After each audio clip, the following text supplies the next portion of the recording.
এবছরের টি-20 বিশ্বকাপ খেলতে যাওয়ার পর হঠাৎ পরিবর্তন হয় কানাডা ক্রিকেট দলের অধিনায়ক। ঘটনাটা স্বাভাবিক মনে হলেও এর পেছনে ছিল ভিন্ন উদ্দেশ্য।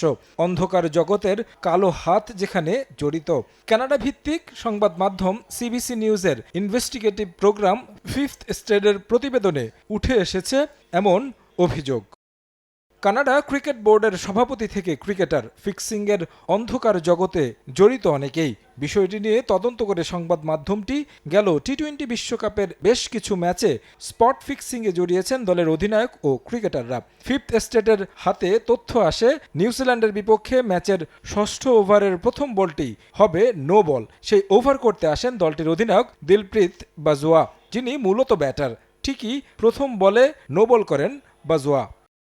সে ম্যাচের পর অধিনায়ক মিস করেন টিম মিটিং, যার মূল কারণ তাকে জিজ্ঞাসাবাদের জন্য ডাকে আইসিসির অ্যান্টি কারাপশন ইউনিট। একই ম্যাচে জাসকারান সিং এবং ডিলন হেইলিগারের বোলিং নিয়েও তদন্ত করে আকসু।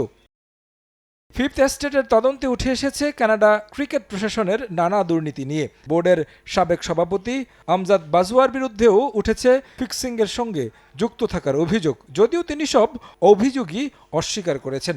যাকে সরিয়ে নতুন বোর্ড প্রেসিডেন্ট হয়েছেন অরবিন্দর খোসা, তার বিরুদ্ধেও অভিযোগ আছে কুখ্যাত বিষ্ণুই গ্যাংয়ের সঙ্গে জড়িত থাকার।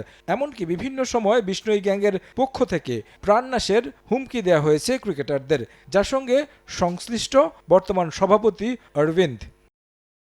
আইসিসি কানাডা ক্রিকেটের দুটি ঘটনা নিয়ে তদন্ত করছে, একটি ঘরোয়া ক্রিকেট, অন্যটি আন্তর্জাতিক অর্থাৎ বিশ্বকাপে সন্দেহজনক খেলা নিয়ে। প্রথমটি তদন্ত শুরু হয় তখনকার কানাডার কোচ খুররাম চৌহানের একটি কল রেকর্ডের উপর ভিত্তি করে, যেখানে ফোনের অপর প্রান্ত থেকে চৌহানকে চাপ দেওয়া হয় এমন একজন ক্রিকেটারকে দলে নেয়ার জন্য যে যোগ্য নয়। একই সঙ্গে বাইরে থেকে একাদশ সাজিয়ে দেওয়া হতো। যে ব্যক্তি চাপ প্রয়োগ করতেন তিনি বর্তমানে বোর্ডের পরিচালক।